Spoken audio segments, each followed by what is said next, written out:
Yeah, I mean, natural water and the methods and treatment for natural water environments has been around since the beginning of time. And all we've done is take the opportunity to optimize those conditions so that we can enhance the result. The very first natural pool, swimming pond, was built by Werner Gamrith back in 1983, so 40 years ago. This is a picture of it.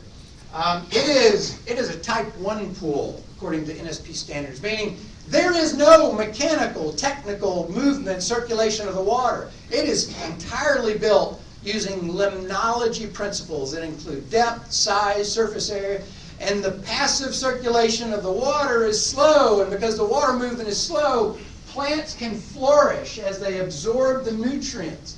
And it's not just the plants you see here, there's submerged plants and marginal plants. A lot of plants required for a system that's not mechanically and technically moving the water.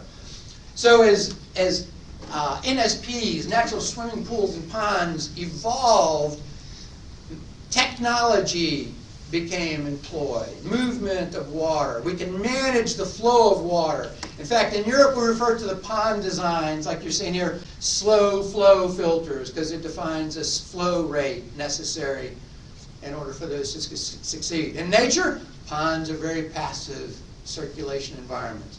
But water in nature doesn't only exist as a pond, also rivers and streams, faster moving water. You're not going to find plants there. And that's kind of the elements that define the biological biofilm filters that we'll be talking about as well. The very first public natural pool in Austria in 1990, 10,000 square feet. Munich, 1998, the first public NSP, 18,000 square feet. Point out, you can see the regeneration zone for this pool up in the upper right-hand side, and the big pond area. Folks, I'm not embarrassed and I'm not ashamed to say, don't expect Windex blue water. This is living water. You've got phytoplankton, zooplankton, diatoms, you've got all kinds of things living in the water, and those molecules, those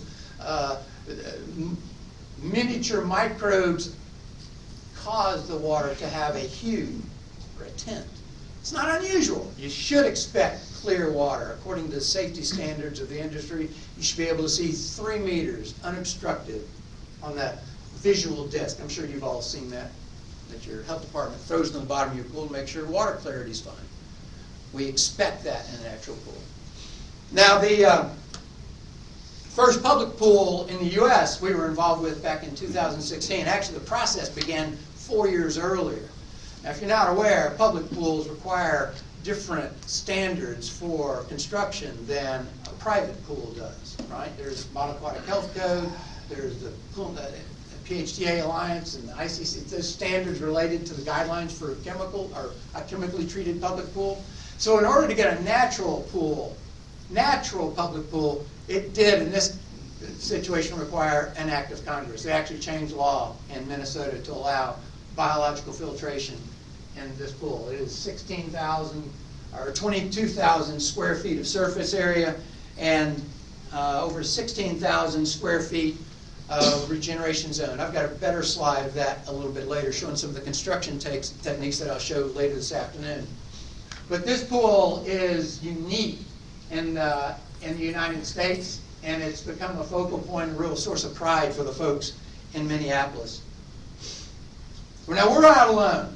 BioNova is not the only entity. In fact, the International Organization of Natural Bathing Waters, yeah, give you a chance to giggle, because I did. First time I heard, International Organization of Natural Bathing Waters. There's really an organization like it.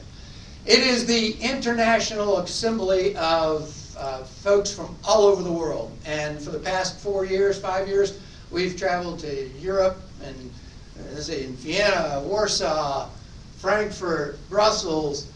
That's where the actions